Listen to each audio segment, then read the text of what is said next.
इस चिलचिलाती गर्मी में भला आइसक्रीम खाने का किसका मन नहीं करेगा, लेकिन आइसक्रीम में अगर इंसानी उंगली निकल आए तो सोचिए खाने वाले का क्या हाल होगा। मुंबई के मलाड में एक डॉक्टर ने ऑनलाइन फूड डिलीवरी ऐप के जरिए 3 आइसक्रीम ऑर्डर की, जिनमें से एक आइसक्रीम में इंसान की कटी हुई उंगली मिली। पुलिस ने भी पुष्टि कर दी है कि ये उंगली एक इंसान की ही है। आइसक्रीम बनाने वाली फैक्ट्री पर कार्रवाई की गई है।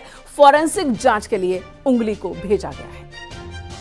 आइसक्रीम में इंसान की कटी उंगली, दूध वाली आइसक्रीम में कटी उंगली। मुंबई से डरा देने वाली खबर। मुंबई के मलाड में एक डॉक्टर ने आइसक्रीम के लिए ऑनलाइन ऑर्डर किया।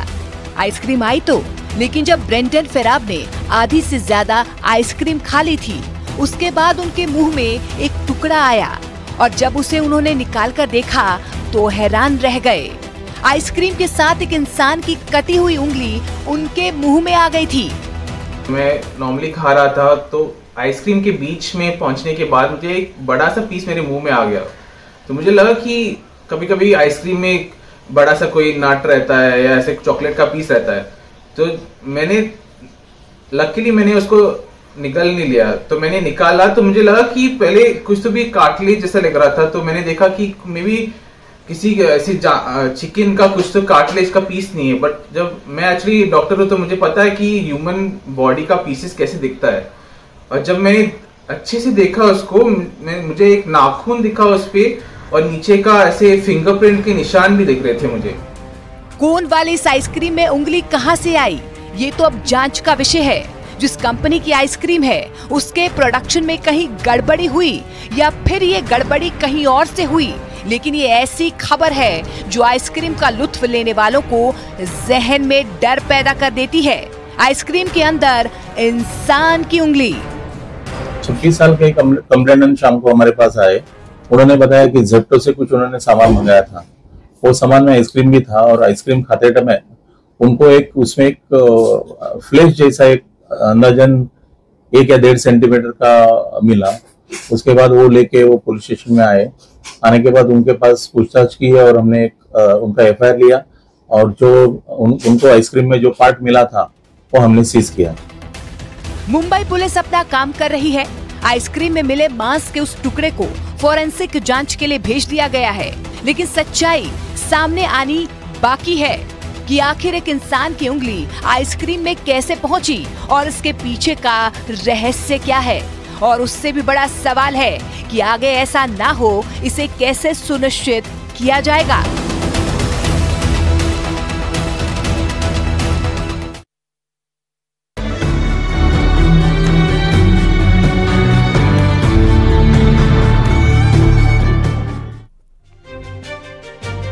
इधर कुवैत हादसे में मारे गए सभी भारतीयों के शव हिंदुस्तान लाए जा चुके हैं। इनमें से 3 यूपी के रहने वाले थे।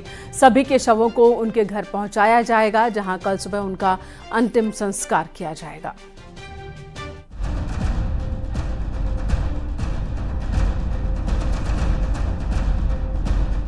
कुवैत में 45 भारतीयों की मौत ने पूरे देश को सन्न कर दिया। जिसने भी ये तस्वीरें देखी वो हिल गया। कुवैत से 45 भारतीयों के शव लेकर वायुसेना का विशेष विमान केरल के कोच्चि पहुंचा। वायुसेना के C-130J सुपर हरक्यूलिस विमान से 45 भारतीयों के शव केरल के कोच्चि लाए गए। इस विमान में केंद्रीय विदेश राज्य मंत्री कीर्तिवर्धन सिंह भी मौजूद थे। केंद्रीय विदेश राज्य मंत्री कीर्तिवर्धन सिंह कल ही कुवैत पहुंच गए थे, जिसके बाद उन्होंने कुवैत के अधिकारियों से तेजी से शव ले जाने के मुद्दे पर बात की। मृतकों में सबसे ज्यादा 24 केरल, 5 तमिलनाडु, यूपी के 3, बिहार के 2 और झारखंड का 1 निवासी शामिल है। कुवैत में हुए अग्निकांड में यूपी के जिन 3 लोगों की मौत हुई है, उसमें गोरखपुर के 2 युवक भी शामिल हैं। गुलरिया के रहने वाले जयराम गुप्ता और जटेपुर के रहने वाले अंगद गुप्ता की मौत हुई है। अंगद गुप्ता लगभग 9 वर्ष पूर्व कुवैत गए थे और वहां पर एक प्राइवेट कंपनी में कैशियर का काम करते थे। एम्बेसी से फोन कॉल के जरिए उन्हें अंगद की मौत के बारे में पता चला। तभी से परिजनों का रो रो कर बुरा हाल है। परिवार की खुशी के कारण कुवैत कमाने गए अंगद गुप्ता का परिवार इस वक्त हमारे साथ है। कुवैत में जो दर्दनाक दुर्घटना हुई उसमें अंगद गुप्ता की भी मृत्यु हो गई है और अब उनकी बॉडी वहाँ से लाने की प्रक्रिया चल रही है। कल वो बॉडी गोरखपुर पहुँच जाने की उम्मीद है। उनकी पत्नी, 2 बच्चे और एक बेटी है।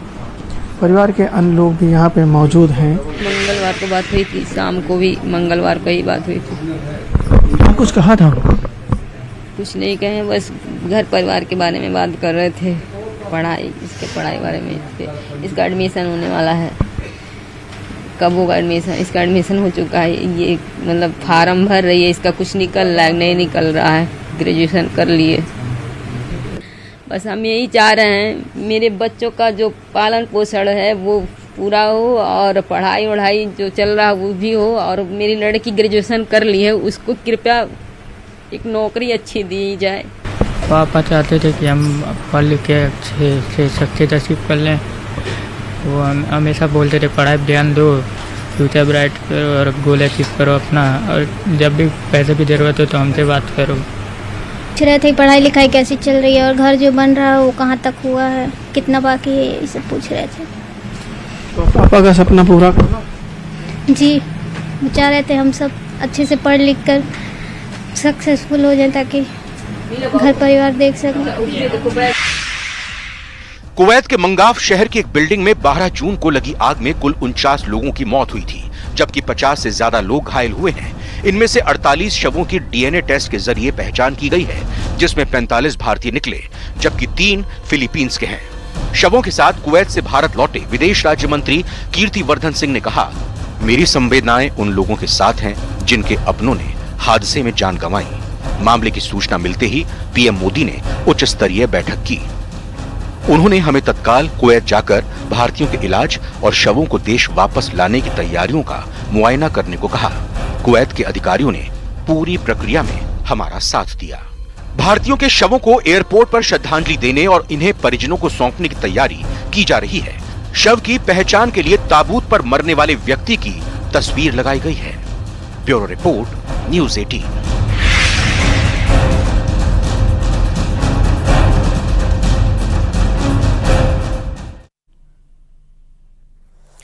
इधर नोएडा पुलिस ने प्रतिबंधित ई सिगरेट की बिक्री करने वाले 2 लोगों को गिरफ्तार किया। आरोपियों की निशानदेही पर पुलिस ने करीब 1.25 करोड़ की 2,500 ई सिगरेट बरामद की है। कोतवाली सेक्टर 20 पुलिस को ये सफलता मिली।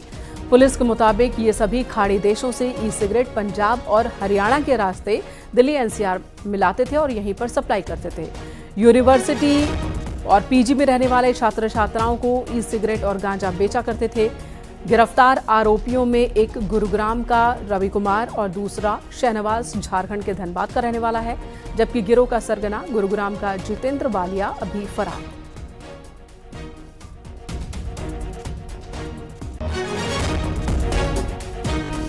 सीआरटी टीम और नोएडा थाना सेक्टर 20 की पुलिस टीम की संयुक्त कार्रवाई में एक ई सिगरेट सप्लाई करने वाली गैंग का खुलासा हुआ है। इसमें 2 लोग की गिरफ्तारी हुई है। दोनों का नाम रवि और शाहनवाज है और इसमें तीसरे व्यक्ति को वांछित किया गया है, जिसका नाम जितेंद्र वालिया है। यह लोग के पास से 2500 ई सिगरेट बरामद हुई है। एक सिगरेट आमतौर पर ई सिगरेट जो होती है वो करीब 2,500 से लेकर वो 5,000 तक रहती है और आमतौर पर इनकी वैल्यू 4 से 5,000 के बीच होती है। तो करीब 1 से 1.25 करोड़ के बीच की सिगरेट है।